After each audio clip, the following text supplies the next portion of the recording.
আমরা যতটুকু দেখেছি, আল্লাহ সৎ সাহসিকতার সাথে জুলুমের বিরুদ্ধে সে কথা বলে, অন্যায়ের বিরুদ্ধে কাজ করে, অবিচারের বিরুদ্ধে ইনসাফের পক্ষে আল্লাহ সে বলিষ্ঠ কণ্ঠে কথা বলেছে। আল্লাহ ইলাহুল আলামিন জীবন মৃত্যুর সন্ধিক্ষণে আল্লাহ গুরুতর অসুস্থ অবস্থায় হামলা করে আল্লাহ গুলিবিদ্ধ অবস্থায় হাসপাতালের বিছানায় শায়িত। ইলাহুল আলামিন আপনার কুদরত ছাড়ার কোনো ভরসা নাই।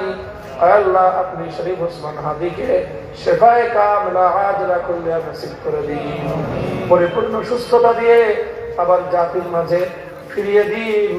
আল্লাহ দ্বীন এবং মিল্লাত জাতির খিদমতে ভূমিকা পালন করার তৌফিক এনায়েত ফরমান। আল্লাহ যারা দেশের মধ্যে মানুষের জন্য ক্ষতির কারণ হয়ে আছে, আল্লাহ তাদের সকলকে আপনি হেদায়েত নসিব ফরমান।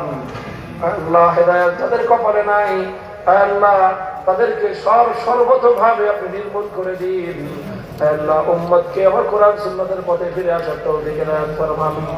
ইলাহুল আলামিন আমাদের যাদের বাবা মা দুনিয়া থেকে চলে গেছে, আল্লাহ বাবা মায়ের কবরগুলোকে জান্নাতের বাগান বানিয়ে দিন।